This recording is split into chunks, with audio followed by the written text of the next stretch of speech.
Welcome back to WaterparkRanger's Let's Play Wind Waker. Last episode, we finally got the last Triforce chart from aboard the dreaded ghost ship.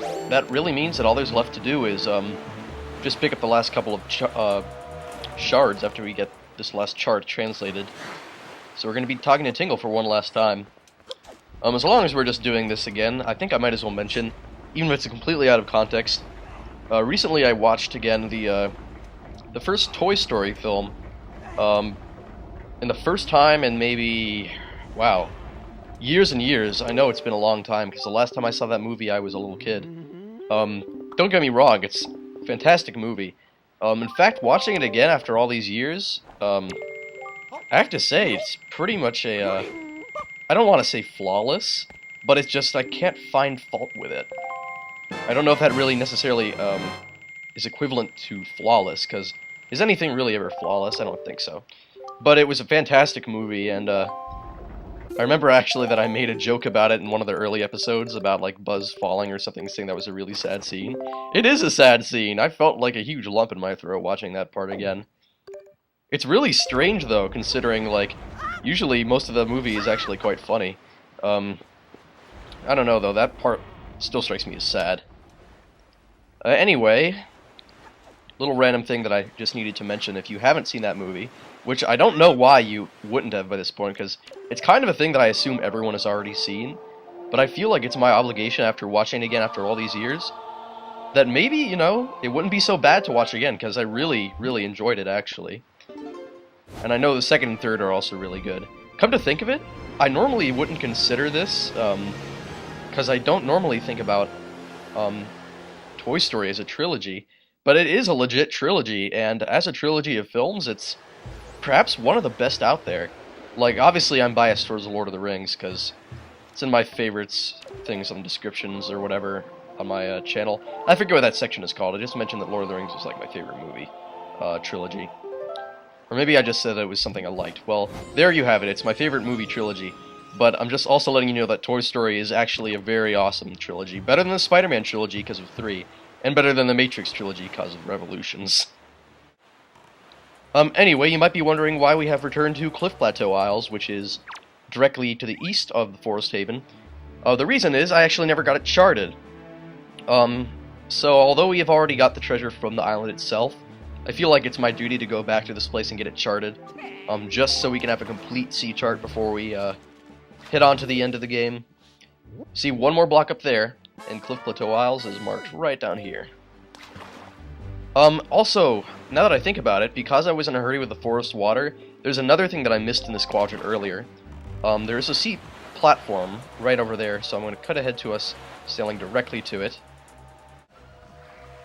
Alright, we've reached the platform. If I'm not mistaken, there's some Wizzrobes up here, yep. There are Wizzrobes on this one. It's one of the few platforms on the Great Sea to have Wizzrobes. Oh my god! Boko Babas! Ugh, that's maybe one of the only worst things you could get besides a golden feather. I really hate the useless treasure chests on the platforms. Whoa! It was probably best that we did that, though. I mean, who wants to get blasted by fireballs?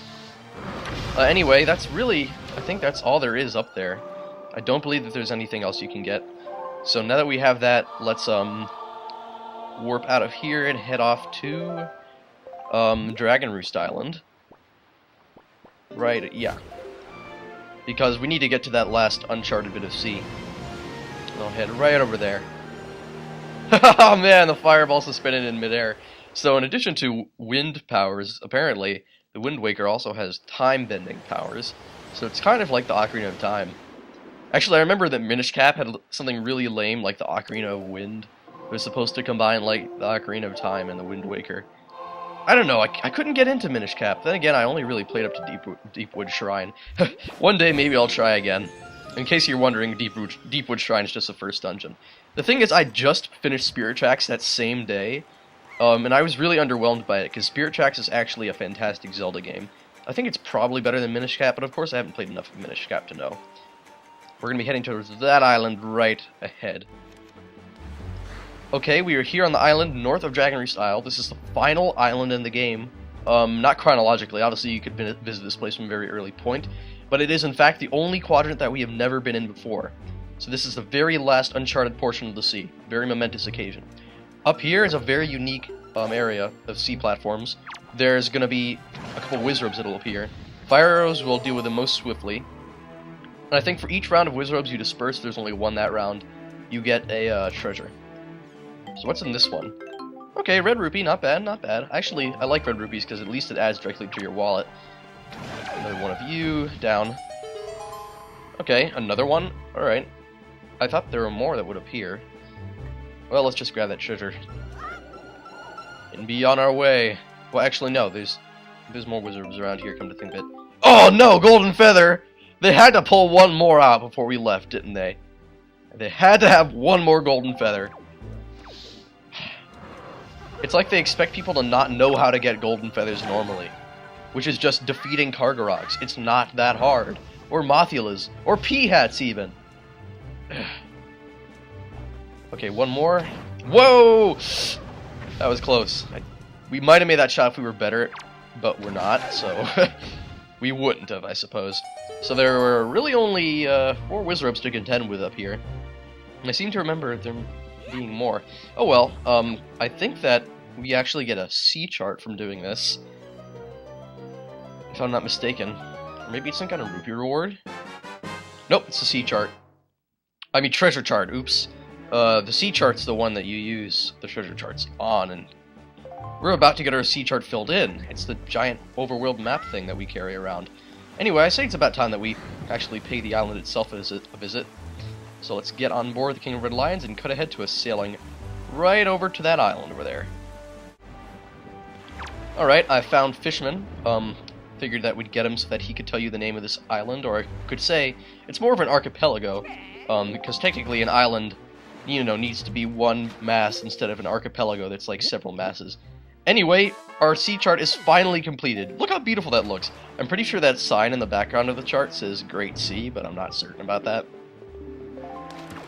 Anyway, this is a pretty lame archipelago. Unlike the archipelago from about the middle of One Piece, which was a very interesting location.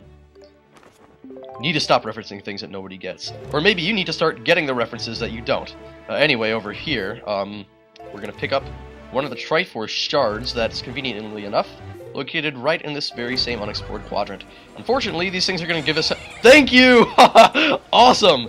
Man, I love it when they shoot down our enemies for us. Isn't that the greatest? It's like one day Link just went up to the cannon boats and was like Harlequin, "Now you work for me!" And they listened. Anyway, I think that after we get this shard, how many will we have left? 2 more! Okay, awesome! Whoa, whoa, too many bombs, too many bombs! Let's just sail away from them, so we don't get bombed.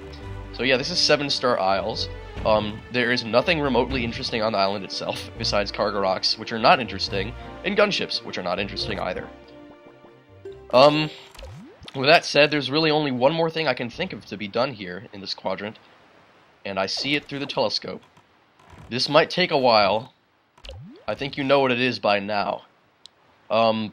Because it might take a little bit longer, I'm just gonna set the wind for us to head over to that area where the seagulls are flying, and then we'll investigate that section and take care of what needs to be done next episode.